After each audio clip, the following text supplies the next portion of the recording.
Hello दोस्तों, welcome to the study with Mayank. मैं हूं आपका मयंक। हम लोगों की यहां पर क्लास 8 एनसीईआरटी पॉलिटी की एमसीक्यू सीरीज चल रही है। आज आपका यहां पर अध्याय 8वां है। यहां पर हम लोग हास्याकट से निपटना अध्याय से संबंधित प्रश्नों को देखेंगे। तो चलिए स्टार्ट करते हैं आज का वीडियो। देखते हैं हमें क्या क्या डिस्कस करना है यहाँ पर। आज का पहला प्रश्न है, हाशियाई समूहों द्वारा मौलिक अधिकारों के उपयोग के संदर्भ में अन्याय पर ध्यान खींचना से क्या तात्पर्य है? सरकार को नए संविधान निर्माण के लिए मजबूर करना, सरकार को उनके साथ हुए अन्याय पर ध्यान देने के लिए बाध्य करना, अंतर्राष्ट्रीय मानवाधिकार संगठनों से गुहार लगाना, न्यायपालिका के हस्तक्षेप को पूरी तरह नकारना। देखिए, यहाँ पर अन्याय पर ध्यान खींचने से तात्पर्य है कि सरकार को उनके साथ हुए अन्याय पर ध्यान देने के लिए बाध्य करना। तो सही आंसर है बी वाला।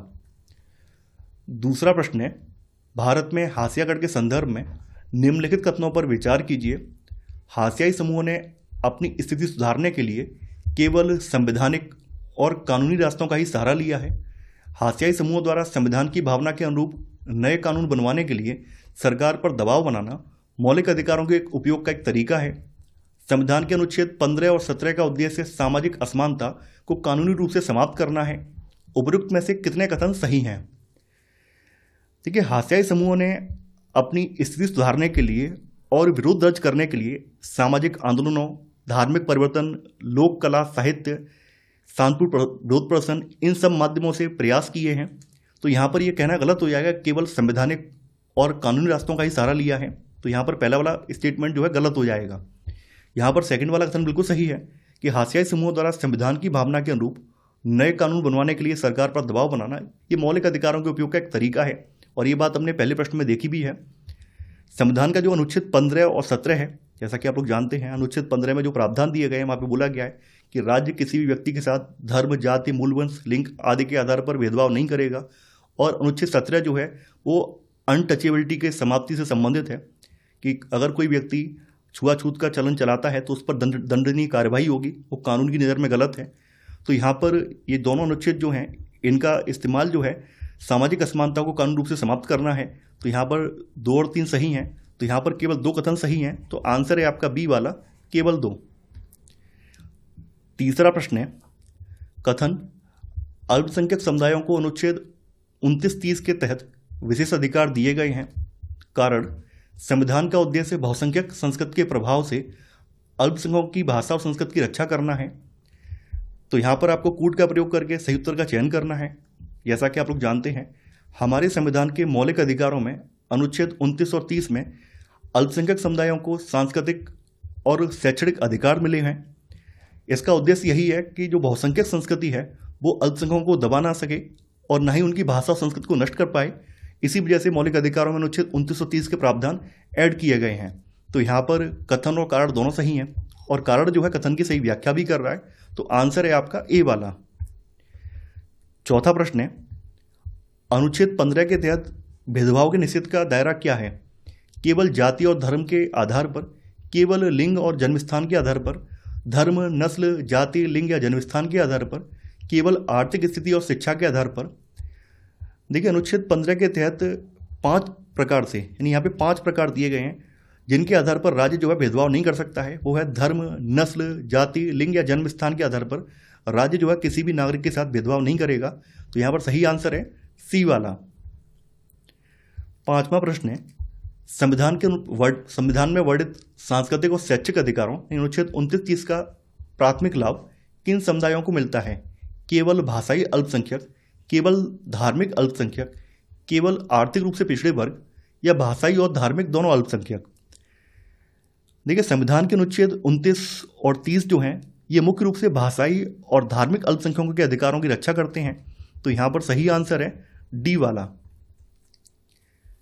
6वां प्रश्न है, अनुसूचित जाति एवं अनुसूचित जनजाति अत्याचार निवारण अधिनियम 1989 के उद्देश्यों के बारे में निम्नलिखित कथनों पर विचार कीजिए। यह अधिनियम केवल शारीरिक हिंसा के मामलों में दंड का प्रावधान करता है। यह कानून उन व्यवहारों को भी अपराध मानता है जो दलितों और आदिवासियों के मानवीय सम्मान को ठेस पहुंचाती हैं। यह अधिनियम समुदायों के संसाधनों, जमीन आदि पर उनके नियंत्रण को संवैधानिक सुरक्षा प्रदान करता है। आपको यह बताना है कौन सा कथन सही है। देखिए, जैसा कि आप लोग जानते हैं, SC/ST एट्रोसिटी एक्ट 1989 में केवल शारीरिक हिंसा ही शामिल नहीं है, बल्कि यहाँ पर हर प्रकार से, यानी यहाँ पर किसी भी रूप में अगर उत्पीड़न हो रहा है, चाहे वो अपमान हो, सामाजिक बहिष्कार हो, उनकी भूमि से उन्हें बेदखल करना हो, उनसे जबरन श्रम लेना हो, यौन उत्पीड़न हो, कोई भी ऐसा अपराध जो उनकी मानवीय गरिमा को क्षति पहुंचाता है, वो सब इसमें शामिल हैं। तो उन सब के तहत इसमें दंड का प्रावधान है। यहाँ पर केवल शारीरिक हिंसा नहीं है, बल्कि सभी प्रकार से कोई भी ऐसा कृत्य जो उनकी मानवीय गरिमा को ठेस पहुंचाता है, वो यहाँ पर दंडनीय है। तो यहाँ पर पहला वाला कथन जो है गलत हो जाएगा, केवल शारीरिक हिंसा नहीं है बल्कि सभी प्रकार से है। तो यहाँ पर सेकंड वाला कथन सही है कि यह कानून उन व्यवहारों को भी अपराध मानता है जो दलितों और आदिवासियों के मानवीय सम्मान को ठेस पहुंचाती है। ये सेकंड स्टेटमेंट सही है। थर्ड वाला भी यहाँ सही है कि यह अधिनियम समुदायों के संसाधनों यानी जमीन आदि पर उनके नियंत्रण को संवैधानिक सुरक्षा प्रदान करता है। यहाँ पर 2 और 3 कथन सही हैं, तो आंसर है आपका बी वाला, यानी केवल 2 और 3।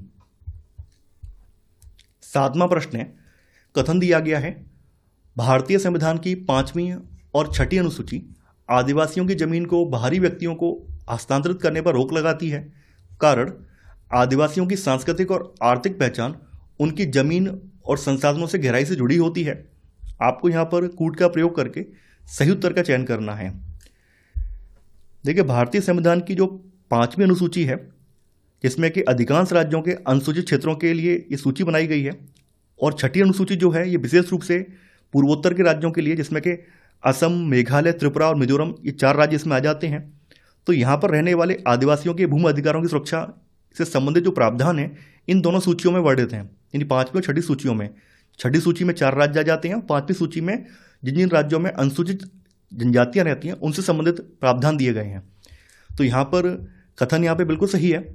कारण क्या है, जैसा कि आपको पढ़ाया भी था और बताया भी था कि आदिवासियों की सांस्कृतिक और आर्थिक पहचान है वो उनकी जमीन और संसाधनों से गहराई से जुड़ी हुई है। इसी वजह से इन व्यक्तियों की जमीन या इनके संसाधनों को छीनने पर रोक लगाई गई है।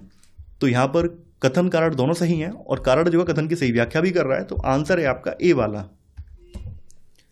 8वां प्रश्न है, निम्नलिखित में से कौन सा कारक भारत में हाशियाकरण को दूर करने में सबसे बड़ी बाधा है? कानूनों की कमी, संवैधानिक प्रावधानों का न होना, कानूनों का प्रभावी क्रियान्वयन न होना, और सामाजिक मानसिकता, जनसंख्या की अधिकता। आपको याद होगा कि आपने बाबा साहब अम्बेडकर के बारे में पढ़ा भी होगा, और उन्होंने संविधान निर्माण के समय एक बात कही थी कि जब तक दलित समुदाय पढ़ लिख नहीं जाता है, जब तक वो प्रशासनिक सेवाओं में या जो सरकारी नौकरियां उनमें अपनी अधिकाधिक पहुंच नहीं बढ़ा पाता है, तब तक उसका सामाजिक विकास या उसके साथ जो हो रहा भेदभाव वो समाप्त नहीं होगा। क्योंकि उन्होंने उसी समय अपनी आशंका जाहिर की थी, क्योंकि भले संविधान बन गया हो, लेकिन संविधान को लागू करने वाले जो लोग, बहुसंख्यक लोग हैं, वो उच्च तबके से आते हैं, सवर्ण तबके से आते हैं। तो ऐसे में उनसे ये उम्मीद करना कि वे संविधान के प्रावधानों को निष्पक्ष रूप से लागू करेंगे, ये बेईमानी होगी। तो ये आशंका डॉक्टर BR अम्बेडकर की थी। तो आज भी आप लोग देखते हैं कि जो कानूनी प्रावधान है, भले संविधान में सरकार ने बहुत सारे कानून बनाए हैं, लेकिन उनका प्रभावी क्रियान्वयन आज भी नहीं हो पा रहा है। दूसरी बात, लोगों की सोशल मेंटेलिटी है वो 75 साल बाद भी आज भी चेंज नहीं हुई है। आज भी लोग उसी जड़ मानसिकता से ग्रसित हैं। तो यहाँ पर सही आंसर है आपका सी वाला।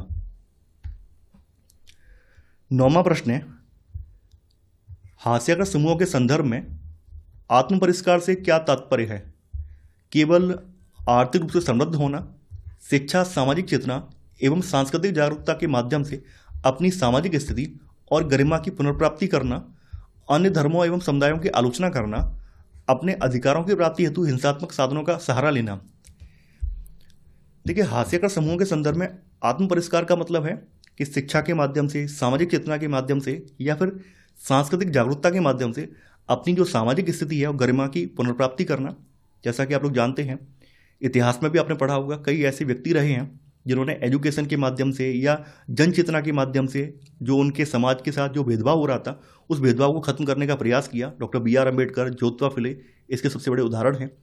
सांस्कृतिक जागरूकता का मतलब ये है कि कबीर जैसे लोग हैं, सोयराबाई का नाम आपने पढ़ा ही है किताब में। तो ये कुछ ऐसे संत भी रहे हैं जिन्होंने इन समाजों के साथ जो भेदभाव हो रहा है उस भेदभाव को मिटाने के लिए प्रयास किए हैं, सांस्कृतिक जागरूकता का प्रयास किया है। तो यहाँ पर आंसर है आपका बी वाला। 10वां प्रश्न है, निम्नलिखित में से कौन सी रणनीति हाशियाई समूहों द्वारा आर्थिक बेहतरी के लिए अपनाई गई है? केवल कृषि कार्य पर निर्भर रहना, करों का भुगतान न करना, केवल ग्रामीण क्षेत्रों में निवास करना, शिक्षा प्राप्त करना तथा आरक्षण के माध्यम से रोजगार और सेवाओं में भागीदारी सुनिश्चित करना। आर्थिक बेहतरी का मतलब है कि शिक्षा प्राप्त करना और आरक्षण इत्यादि के माध्यम से रोजगार और सेवाओं में अपनी भागीदारी सुनिश्चित करना। तो यहाँ पर सही आंसर है डी वाला। 11वां प्रश्न है, आरक्षण की कार्यप्रणाली के संदर्भ में निम्नलिखित युग्मों पर विचार कीजिए। यहाँ पर आपको बताना है कौन से युग्म सही सम्मिलित हैं या नहीं है। कट ऑफ अंक, पेशेवर संस्थानों में प्रवेश हेतु न्यूनतम योग्यता, जाति सूची, केवल केंद्र सरकार द्वारा अधिसूचित जातियां, छात्रवृत्ति, आर्थिक सहायता हेतु सरकारी योजना। आपको यहाँ बताना है उपरोक्त युग्मों में से कितने सही सम्मिलित हैं, यानी कितने युग्म यहाँ पर सही सम्मिलित हैं, ये आपको यहाँ पर बताना है। देखिए यहाँ पर कट ऑफ अंक का मतलब होता है कि जो भी गवर्नमेंट के संस्थान हैं उनमें प्रवेश हेतु न्यूनतम योग्यता एक अंक होता है कि भाई यहाँ पर आपको इतनी मिनिमम योग्यता आपके पास होनी चाहिए तभी आपको यहाँ प्रवेश मिलेगा, तो उसको कट ऑफ अंक बोला जाता है। जैसे मान लीजिए 100 अंकों का पेपर है और SC/ST समुदाय के लिए जो कट ऑफ तय की गई है वो तय की गई है कितनी, कि 60 अंक। यानी अगर कोई SC/ST कैटेगरी से बिलोंग करने वाला छात्र है, अगर वो 60 या इससे ऊपर अंक लेकर आता है तो उसको इस संस्थान में प्रवेश मिल जाएगा। जाति सूची के बारे में मैंने आपको बताया था कि भारत में केंद्र सरकार और राज्य सरकार दोनों अपनी अपनी जातियों की सूचियां बनाए रखती हैं। यानी यहाँ पर केंद्र और राज्य स्तर पर जो भी SC/ST OBC की जातियां हैं उनकी सूचियां बनी हुई हैं। तो यहाँ पर केवल केंद्र सरकार के स्तर तक नहीं है बल्कि राज्य सरकारों के स्तर पर भी हैं। तो सेकंड वाला गलत हो जाएगा। थर्ड वाला सही है। छात्रवृत्ति का मतलब है आर्थिक सहायता सरकारी योजना। तो यहाँ पर केवल 2 युग्म सही सम्मिलित हैं, तो आंसर है आपका बी वाला, केवल 2 युग्म। 12वां प्रश्न है, अनुसूचित जनजाति और अन्य पारंपरिक वन निवासी वन अधिकारों की मान्यता अधिनियम 2006 के संदर्भ में निम्नलिखित कथनों पर विचार कीजिए। यह कानून वन समुदायों के साथ हुए ऐतिहासिक अन्याय को स्वीकार करता है और उसे दूर करने का प्रयास करता है। इस कानून के तहत वनवासियों को केवल खेती योग्य जमीन पर अधिकार दिया गया है, जैव विविधता संरक्षण पर नहीं। यह कानून गैर लकड़ी वन उत्पादों पर वनस्पतियों के वनवासियों के अधिकारों को मान्यता देता है। आपको यहाँ बताना है कौन सा कथन सही है। देखिए यहाँ पर पहला वाला कथन बिल्कुल सही है कि ये जो 2006 का कानून है, ये कानून वन समुदायों के साथ जो ऐतिहासिक अन्याय हुआ है इसको स्वीकार करता है और इसे दूर करने का प्रयास करता है। यानी आदिवासी समुदायों के साथ जो अन्याय हुआ है उसको ये एक्सेप्ट करता है कि हाँ इनके साथ अन्याय हुआ है और इसे दूर करने का प्रयास भी करता है। देखिए सेकंड वाला कथन गलत है। ये कानून जो है वनवासियों को न केवल खेती और निवास के लिए जमीन का अधिकार देता है बल्कि उन्हें जैव विविधता के संरक्षण और सामुदायिक वन संसाधनों के प्रबंधन का अधिकार भी सौंपता है। तो यहाँ पर सेकंड वाला कथन गलत हो जाएगा। थर्ड वाला यहाँ सही है कि यह कानून गैर लकड़ी वन उत्पादों पर वनवासियों के अधिकार को मान्यता देता है। यहाँ पर 1 और 3 सही है, तो आंसर है आपका सी वाला, यानी केवल 1 और 3। 13वां प्रश्न है, हाथ से मैला उठाने यानी मैनुअल स्कैवेंजिंग के उन्मूलन के लिए विधायी प्रयासों के कालानुक्रमिक क्रम पर विचार कीजिए। सफाई कर्मचारी आंदोलन द्वारा सर्वोच्च न्यायालय में जनहित याचिका, employment of manual scavengers and construction of dry latrines act का पारित होना, हाथ से मैला उठाने वाले कर्मियों के नियोजन का प्रतिषेध और उनका पुनर्वास अधिनियम। देखिए जैसा कि आप लोग जानते हैं कि employment of manual scavengers and construction of dry latrines act जो है 1993 में बना था और इसके तहत जो ड्राई लैट्रिन्स थी, ये शुष्क शौचालय जो थे उनके निर्माण पर पाबंदी लगा दी थी। साथ ही साथ हाथ से मैला इकट्ठा करने या ढोने वाली जो परंपरा थी इस पर भी रोक लगा दी थी। यानी इसमें कहा गया था एक तो ड्राई लैट्रिन्स नहीं बनाई जाएंगे, शुष्क शौचालय नहीं बनाए जाएंगे और किसी भी व्यक्ति को ड्राई लैट्रिन या लैट्रिन को उठाने के लिए काम पर नहीं लगाया जाएगा, ये बात इसमें कही गई थी। लेकिन उस समय क्या था, जो रेलवे थी, रेलवे में जैसा कि आप लोग जानते हैं उस समय रेलवे में वायु टॉयलेट नहीं थी। तो ये कानून आने के बाद भी रेलवे में जो कर्मचारी कार्यरत थे वो ये काम लगातार कर रहे थे।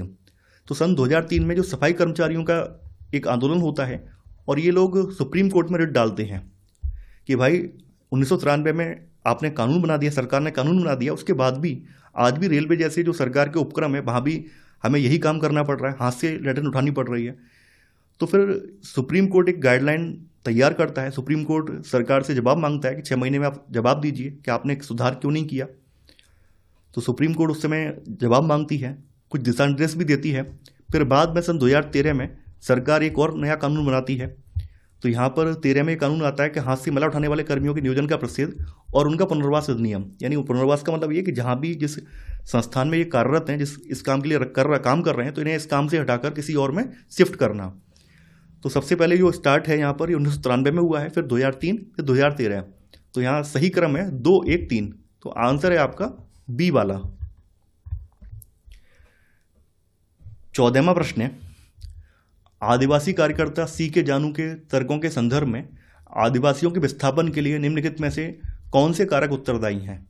वनों को आरक्षित या अभयारण्य घोषित करना, लकड़ी व्यापारियों और पेपर मिलों को वन संसाधनों के दोहन की छूट, विस्थापित आदिवासियों के पुनर्वास पर सरकार द्वारा किया जाने वाला न्यूनतम व्यय। आपको यहाँ बताना है आपको यहाँ पर कूट का प्रयोग करके सही उत्तर का चयन करना है। देखिए, जो आदिवासी कार्यकर्ता हैं सी के जानू, ये एक महिला हैं। इनका मानना ये है कि यहाँ पर जो आदिवासियों का विस्थापन होता है उसके पीछे जो मुख्य कारण है वो ये है कि सरकार वनों को आरक्षित या अभयारण्य घोषित करती है, तो ऐसे में इन्हें अपने पारंपरिक निवास से बाहर निकलना पड़ता है। कई बार सरकारें या राज्य सरकार जो हैं लकड़ी व्यापारियों को टेंडर दे देती हैं, पट्टे उठा देती हैं, पेपर मिलों को या जो अन्य मिल्स वगैरह हैं उनको अधिकार दे देती हैं। तो लकड़ी व्यापारियों, पेपर मिलों को वन संसाधनों के दोहन की छूट जब मिलती है, तो ऐसे में जो आदिवासी समुदाय है इनके पारंपरिक निवासों को क्षति पहुंचती है और इन्हें इनके निवासों से बाहर निकलना पड़ता है, जिससे कि विस्थापन होता है। तीसरा वाला जो कारण यहाँ दिया गया है ये विस्थापन का कारण नहीं है, बल्कि विस्थापित हो जाने के बाद जो प्रशासनिक उदासीनता है या प्रशासनिक लापरवाही है उसको दर्शाता है, तो वो इसमें नहीं आएगा। तो यहाँ पर 1 और 2 जो कारण दिए गए हैं ये सीधे तौर पर आदिवासियों के विस्थापन के लिए उत्तरदायी हैं। तीसरा वाला कारण यहाँ पर उत्तरदायी नहीं है। तीसरा वाला कारण जो है विस्थापन के बाद जो प्रशासनिक रवैया है उसको दर्शाता है। तो यहाँ पर 1 और 2 सही है, तो आंसर है आपका ए वाला, केवल 1 और 2। 15वां प्रश्न है, अनुसूचित जाति एवं अनुसूचित जनजाति अत्याचार निवारण अधिनियम 1989 के अंतर्गत नैतिक रूप से निंदनीय अपराधों की श्रेणी में निम्नलिखित में से कौन सा कृत्य सम्मिलित है?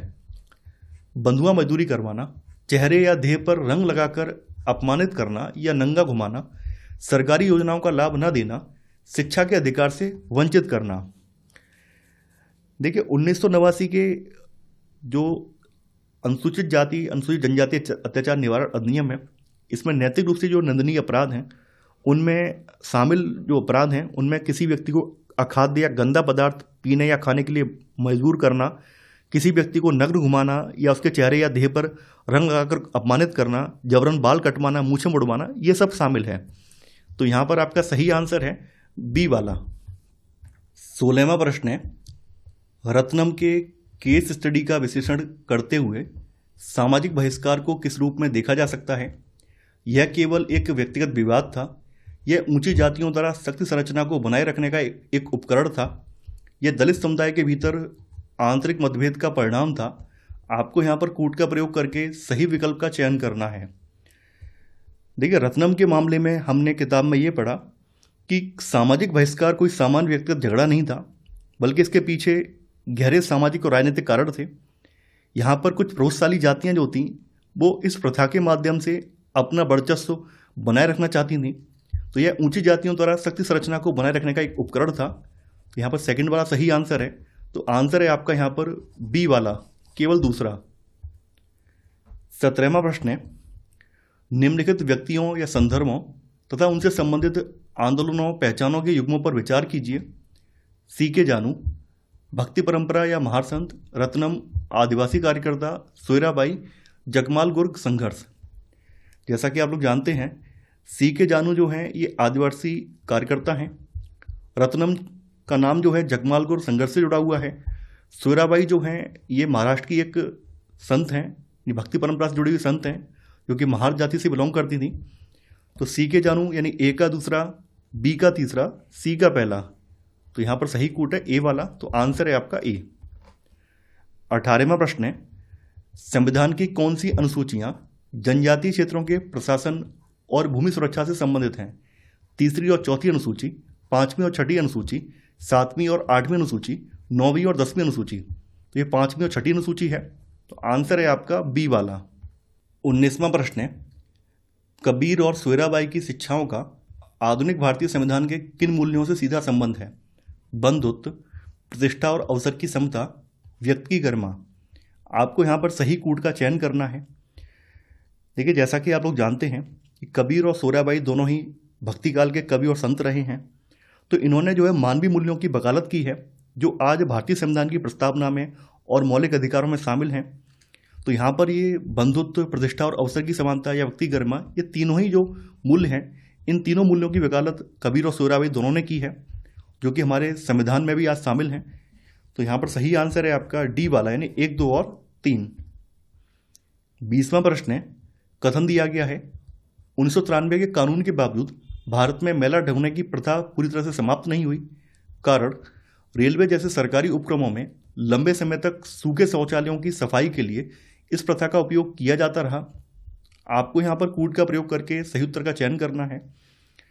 देखिए, जैसा कि आप लोग जानते हैं कि 1993 में employment of manual scavengers and construction of dry latrine act आया है, जिसके तहत ड्राई लैट्रिन के बनाने पर प्रतिबंध लगा दिया गया है और ड्राई लैट्रिन को उठवाने को लेकर किसी व्यक्ति को नियोजन पर रखने पर प्रतिबंध लगाया गया है। लेकिन फिर भी रेलवे में ये प्रथा जारी रही है, क्योंकि उस समय रेलवे में बायो टॉयलेट नहीं थे। तो यहाँ पर कथन और कारण जो हैं ये दोनों सही हैं, और कारण जो है कथन की सही व्याख्या भी कर रहा है, क्योंकि रेलवे में ये प्रथा जारी थी, इस वजह से ये पूरी तरह से प्रथा जो है इस कानून के बाद भी समाप्त नहीं हो पाई। तो आंसर है आपका ए वाला। 21वां प्रश्न है, सोयराबाई की कविताओं का मुख्य संदेश क्या था? शारीरिक शुद्धता ही सर्वोपरि है, आत्मा और विचार की शुद्धता मायने रखती है, देह की नहीं, जाति व्यवस्था को बनाए रखना चाहिए, महिलाओं को शिक्षा नहीं लेनी चाहिए। देखिए, सोयराबाई जो हैं ये 14वीं सदी की एक प्रसिद्ध संत कवयित्री थी, और इन्होंने भक्ति आंदोलन के माध्यम से जातिगत भेदभाव और जो अपवित्रता की जो धारणा है इसकी आलोचना की है। सोयराबाई ने अपने भजनों के माध्यम से तर्क दिया है कि प्रत्येक मनुष्य का जन्म जो है ये एक ही प्राकृतिक प्रक्रिया से होता है। तो यहाँ पर जो देह, एक देह पवित्र है दूसरी अपवित्र है, ये कैसे हो सकती है, इस तरह का उन्होंने तर्क दिया है। इनका मानना था कि शरीर तो नश्वर और केवल 5 तत्वों का मेल है, यानी शरीर केवल 5 तत्वों से मिलकर बना हुआ है।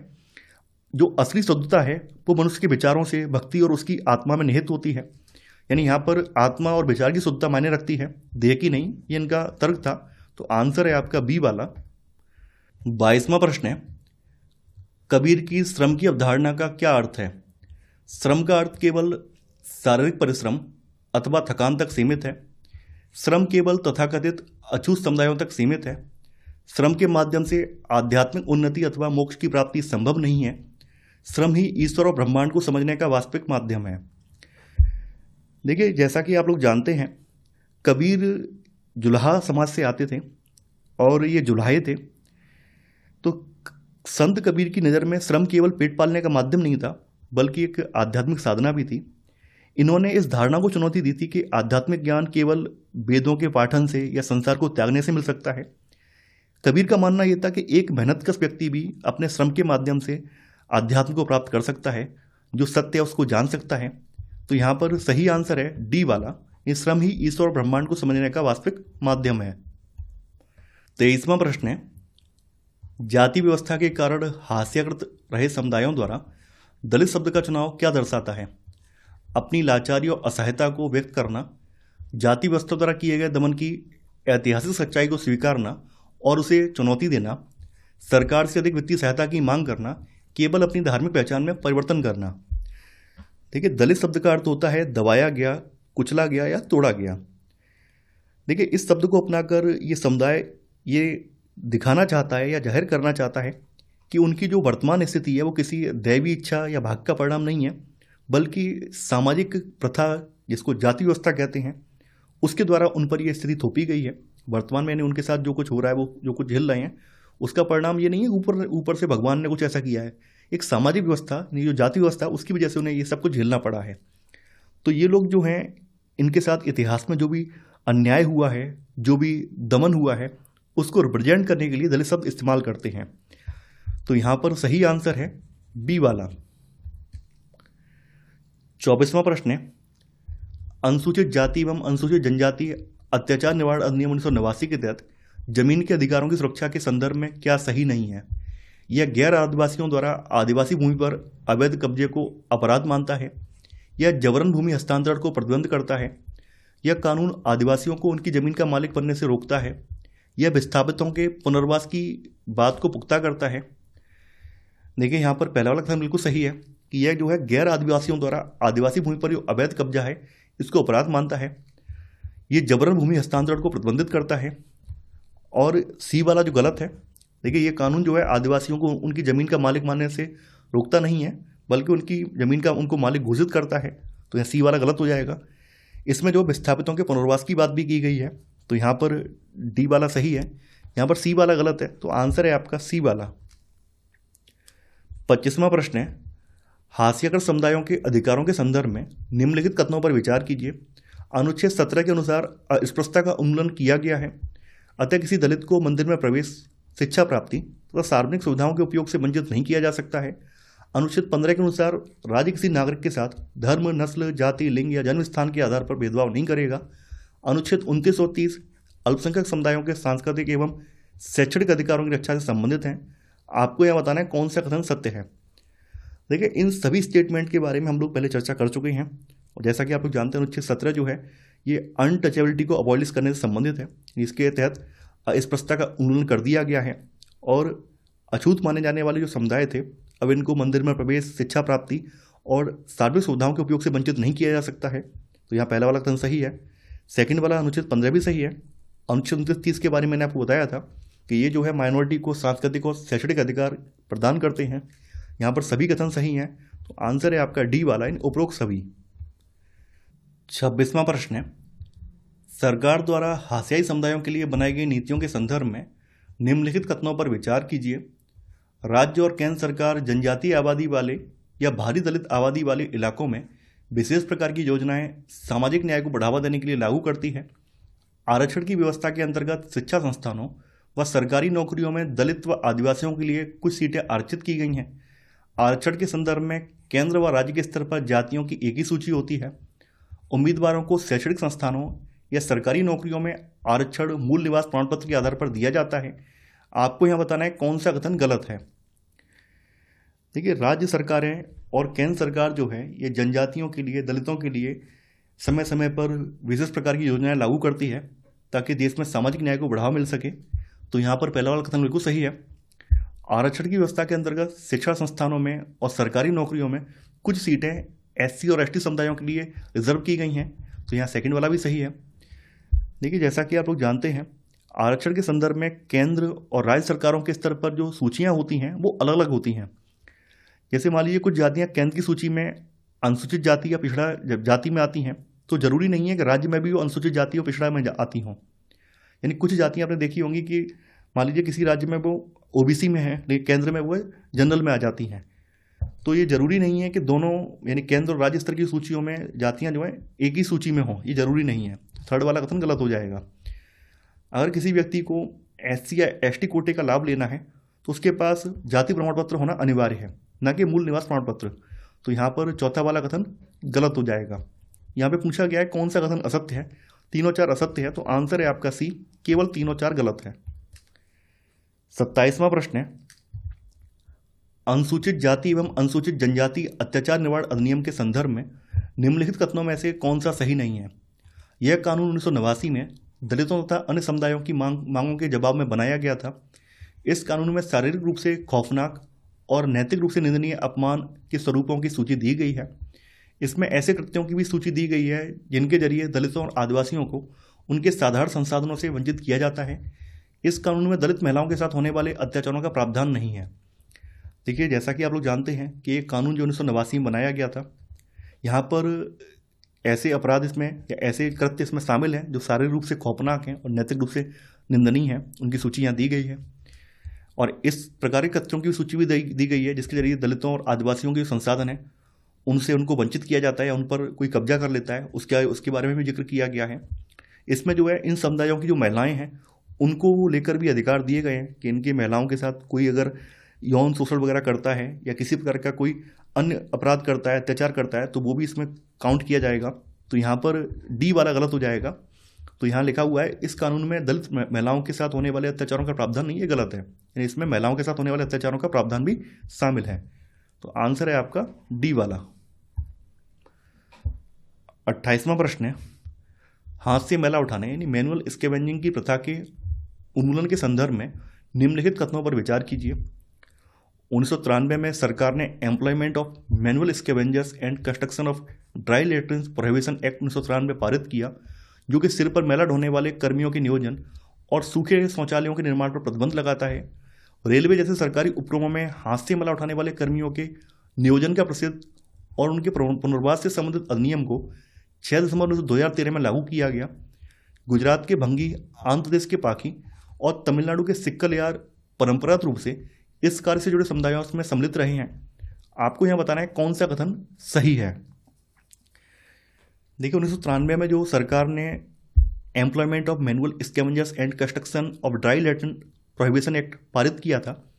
इसके तहत सिर पर मैला ढोने वाले जो कर्मी हैं इनको नौकरी पर रखने और सूखे शौचालयों के निर्माण पर प्रतिबंध लगा दिया था। तो यहाँ पर पहला वाला कथन बिल्कुल सही है। 2013 में prohibition of employment as manual scavengers and their rehabilitation act 2013 आया है, जिसके तहत इस सरकारी उपक्रमों में जो कार्यरत कर्मचारी थे जो किसी काम के लिए रखे गए थे उनको किसी और काम में लगाने की बात इसमें कही गई है, इनके पुनर्वास की इसमें बात की गई है। और यह अधिनियम जो है 6 दिसंबर 2013 से लागू हुआ है। सेकंड वाला भी सही है। यहाँ पे कुछ समुदायों का नाम लिया गया है जो कि ये काम करते आ रहे थे। ये गुजरात के भंगी, आंध्र प्रदेश के पाखी और तमिलनाडु के सिक्कलयार जो थे परंपरागत रूप से इस कार्य से जुड़े हुए समुदायों में सम्मिलित रहे हैं। तो तीसरा वाला भी सही है। यहाँ पर तीनों ही सही हैं, तो आंसर है आपका डी वाला, यानी कि उपरोक्त सभी। 29वां प्रश्न है, आदिवासी समुदायों द्वारा उनकी परंपरागत जमीनों को बचाने के लिए किए गए प्रयासों के संदर्भ में निम्नलिखित कथनों पर विचार कीजिए। 1989 के अनुसूचित जाति व अनुसूचित जनजाति अधिनियम का आदिवासियों ने अपनी परंपरागत जमीन की बहाली के लिए सहारा लिया। संवैधानिक रूप से आदिवासियों की जमीन को किसी गैर आदिवासियों को बेचा जा सकता है। आपको यहाँ बताना है कौन सा कथन सही है। देखिए पहला वाला सही है। 1989 के जो SC/ST एट्रोसिटी एक्ट आया है उसके तहत ये लोग अपनी ज़मीन की बहाली के लिए इसका सहारा ले सकते हैं। पहला वाला सही है। 1989 के कानून के तहत और संवैधानिक रूप से आदिवासियों की ज़मीन को गैर आदिवासियों को नहीं बेचा जा सकता है। संविधान में जो 5वीं और 6वीं अनुसूची दी गई है उसमें ये बात स्पष्ट रूप से कही गई है। तो यहाँ सेकंड वाला गलत हो जाएगा। यहाँ पर पहला वाला सही है, तो आंसर है आपका ए, केवल एक। 30वां प्रश्न है, अनुसूचित जनजाति एवं अन्य परंपरागत वनवासी वन अधिकार मान्यता अधिनियम 2006 के संदर्भ में निम्नलिखित कथनों पर विचार कीजिए। इस कानून की प्रस्तावना में कहा गया है कि यह कानून जमीन और संसाधनों पर वन समुदायों के अधिकारों को मान्यता न देने के कारण उनके साथ हुए ऐतिहासिक अन्याय को दूर करने के लिए पारित किया गया है। इस कानून में वन समुदायों को घर के आसपास जमीन, खेती और चराई योग्य जमीन और गैर लकड़ी वन उत्पादों पर उनके अधिकारों को मान्यता दी गई है। आपको यह बताना है कौन सा कथन यहाँ पर गलत है। देखिए यहाँ पर पहला वाला कथन बिल्कुल सही है। ये कानून इसलिए लाया गया है कि जो आदिवासी समुदायों के साथ जो ऐतिहासिक अन्याय हुआ है उसको दूर किया जा सके और उन्हें उनके अधिकार दिए जा सकें। तो इसके तहत उनके घर के आसपास की जो ज़मीन है, खेती योग्य जो चराई ज़मीन है, उन पर उन्हें अधिकार दिए गए हैं और गैर लकड़ी जो वन उत्पाद हैं उनको इकट्ठा करने पर भी उन्हें छूट दी गई है। साथ ही साथ वनों के संरक्षण में भी इनका योगदान मांगा गया है। तो यहाँ पर दोनों ही कथन सही हैं। तो यहाँ पर ना तो एक गलत है ना ही दूसरा गलत है, तो आंसर है आपका डी वाला। 31वां प्रश्न है, सी के जानू एक बहुत प्रतिष्ठित हैं पटकथा लेखक, मानव विज्ञानी, आदिवासी कार्यकर्ता, पर्यावरणविद। देखिए सी के जानू एक भारत की प्रसिद्ध आदिवासी अधिकार कार्यकर्ता हैं। तो यहाँ पर सही आंसर है सी वाला। 32वां प्रश्न है, वन अधिकार कानून 2006 अपने शीर्षक में कौन सी श्रेणी के अधिकारों को स्वीकारता है? अनुसूचित जातियाँ, आर्थिक रूप से पिछड़े वर्ग, अति पिछड़ी जातियाँ, अनुसूचित जनजातियाँ। जैसा कि आप लोग जानते हैं कि इसमें अनुसूचित जनजातियों के अधिकारों की बात की गई है। तो आंसर है आपका डी वाला। 33वां प्रश्न है, देखिए ये सोयराबाई जो कि महाराष्ट्र की संत और कवियत्री हैं, तो इनके द्वारा रचित ये रचना है और ये कविता जो आपके अध्याय में भी है कि यही है उस ईश्वर की महिमा, इसलिए दूसरा है भीतर दूषित है, काया भीतर से इसमें कोई भ्रम न रखना, महारी चोखा का है ये कहना। यानी ये महार समुदाय से आती थी। सोयराबाई की कविता है। तो एक शिक्षक के तौर पर आप इस कविता का विश्लेषण और अपने अधिगमकर्ताओं से चर्चा कैसे करेंगे? मानवीय शुद्धता हमारे विचार और विश्वास से निर्धारित होती है। मानवीय शुद्धता को ईश्वर की कृपा से पाया जा सकता है। मानवीय शुद्धता जन्म से निर्धारित होती है। मानवीय शुद्धता हम जो काम करते हैं उससे निर्धारित होती है। देखिए ये जो कविता है, जैसा कि मैंने बताया था कि ये कविता जो है महाराष्ट्र की 14वीं सदी की जो संत हैं सोयराबाई, उनके द्वारा रचित ये कविता है, जो कि महार जाति से बिलोंग करती थी। तो इनका मानना यही था कि जो शुद्धता जो है हमारे विचार और विश्वास पर आधारित होती है, ना कि जन्म से आधारित होती है। तो यहाँ पर पहला वाला कथन यहाँ बिल्कुल सही है। यानी इसके एक शिक्षक के तौर पर इस कविता का विश्लेषण आप करेंगे कि मानवीय शुद्धता जो है हमारे विचार और विश्वास से निर्धारित होती है। तो आंसर है यहाँ पर आपका ए वाला। 34वां प्रश्न है, अत्याचार निवारण अधिनियम 1989 को निम्नलिखित में से कौन से समुदाय को न्याय दिलाने के लिए पारित किया गया था? आदिवासी एवं दलित, केवल अल्पसंख्यक, दलित एवं अल्पसंख्यक, अल्पसंख्यक एवं आदिवासी। तो ये आदिवासी और दलितों को न्याय दिलाने के लिए पारित किया गया था। तो आंसर है आपका ए वाला। दलित शब्द का अर्थ होता है कुचला या टूटा हुआ, क्रांतिकारी, संघर्ष या बहिष्कृत। इसका अर्थ अभी मैंने बताया था आपको, कुचला या टूटा हुआ या दबाया हुआ। तो आंसर है आपका ए वाला। 36वां प्रश्न है, मैला साफ करने की प्रथा को खत्म करने के लिए अपनाई गई सरकारी नीतियां निम्नलिखित में से किस पर प्रतिबंध लगाती हैं? सूखे शौचालयों का निर्माण, सफाई कर्मचारी के रूप में लोगों की नियुक्ति, ग्रामीण इलाकों में जन शौचालयों का निर्माण, अपशिष्ट पदार्थ प्रबंधन प्लांट का निर्माण। देखिए यहाँ पर दोनों चीज़ों पे यानी ए और बी विकल्प दोनों सही हैं, लेकिन सीटेट ने इसका विकल्प ए माना है। वैसे अगर देखा जाए तो ये जो आपका एक्ट है यानी employment of manual scavengers and construction of dry latrine prohibition act 1993 जो है, इसके तहत हाथ से मैला उठाने की जो अमानवीय प्रथा है, इसको समाप्त करने के लिए ये सूखे शौचालयों का निर्माण है और उनका उपयोग, उस पर प्रतिबंध लगा दिया गया है। और कोई भी सफाई कर्मचारी जो ये काम करेगा उसको रखने के लिए भी प्रतिबंध लगा दिया गया है। तो यहाँ पर वैसे तो सीटेट ने आंसर ए माना है, लेकिन यहाँ पे विकल्प बी भी दिया गया है, ये भी सही है कि यहाँ पर आप इस काम के लिए किसी सफाई कर्मचारी के रूप में किसी व्यक्ति को नियुक्त नहीं कर सकते हैं। तो यहाँ पर आंसर आपका है ए वाला। 37वां प्रश्न है, हाथ से मैला उठाने वाले कर्मियों के नियोजन का निषेध और उनका पुनर्वास अधिनियम 1993 में लागू क्यों हुआ? इस क्षेत्र में सफाई कर्मचारी अमानवीय स्थितियों में काम करते हैं, उन्होंने अधिक वेतन की मांग की और कई शहरों में काम करने से मना कर दिया। इस क्षेत्र में हुए तकनीकी विकास के कारण इसमें लोगों की जागरूकता नहीं रह गई थी। सरकार इस क्षेत्र का निजीकरण करना चाहती थी। देखिए इस कार्य से जुड़े हुए सफाई कर्मचारी जो थे वो अत्यंत अस्वस्थकर, असुरक्षित और मानवीय गरिमा के विरुद्ध परिस्थितियों में काम करते थे। और ये जो काम था सामाजिक भेदभाव, जातिगत उत्पीड़न और मानवाधिकारों के उल्लंघन से जुड़ा हुआ था। इसलिए सरकार ने इस प्रथा पर प्रतिबंध लगाने के साथ साथ जो भी प्रभावित कर्मी हैं उनके पुनर्वास के लिए कानून बनाया। तो यहाँ पर सही आंसर है ए वाला। 38वां प्रश्न है, निम्नलिखित में से किन घटनाओं की पहचान अनुसूचित जाति और अनुसूचित जनजाति अत्याचार रोकथाम अधिनियम 1989 के उल्लंघन के रूप में की गई है? ऊंची जाति के लोगों द्वारा अनुसूचित जाति के लोगों के विरुद्ध हिंसा, अनुसूचित जाति समुदाय के सदस्य को आपत्तिजनक पदार्थ खाने के लिए बाध्य करना, गैर आदिवासी लकड़ी व्यापारियों को जनजाति भूमि के दोहन की अनुमति देना, अनुसूचित जाति समुदाय से विवाह करना। देखिए SC/ST एट्रोसिटी एक्ट 1989 जो है, इसमें अगर कोई अपर कास्ट का व्यक्ति निचली कास्ट यानी कि अनुसूचित जाति या अनुसूचित जनजाति के व्यक्ति के साथ कोई भी हिंसा करता है तो उसके तहत इस कानून के तहत वो दंडनीय अपराध माना जाएगा। तो यहाँ पर ए वाला इसमें आ जाएगा, ये उल्लंघन करेगा। सेकंड वाला यहाँ पर अगर मान लीजिए अनुसूचित जाति समुदाय के सदस्य को कोई अपर कास्ट का व्यक्ति कोई भी आपत्तिजनक पदार्थ खाने के लिए बाध्य करता है तो वो भी इस अधिनियम का उल्लंघन माना जाएगा। गैर आदिवासी लकड़ी व्यापारी अगर जनजातीय समुदाय की भूमि पर कब्जा कर लेते हैं, उनकी भूमि का अवैध तरीके से दोहन करते हैं तो वो भी इस कानून के उल्लंघन में आ जाएगा। अगर कोई व्यक्ति मान लीजिए सवर्ण व्यक्ति जो है अगर वो SC या ST लड़के से विवाह करता है तो वो काम जो है ये कानून का उल्लंघन नहीं करेगा। तो यहाँ पर A, B, C ये तीनों जो क्रियाएं हैं या कार्य जो हैं ये इस कानून का उल्लंघन करती हैं। तो यहाँ पर आंसर है आपका D वाला। तो इसी के साथ आपका ये अध्याय समाप्त हो जाता है। मैं आशा करता हूँ कि आपको ये सीरीज पसंद आ रही होगी।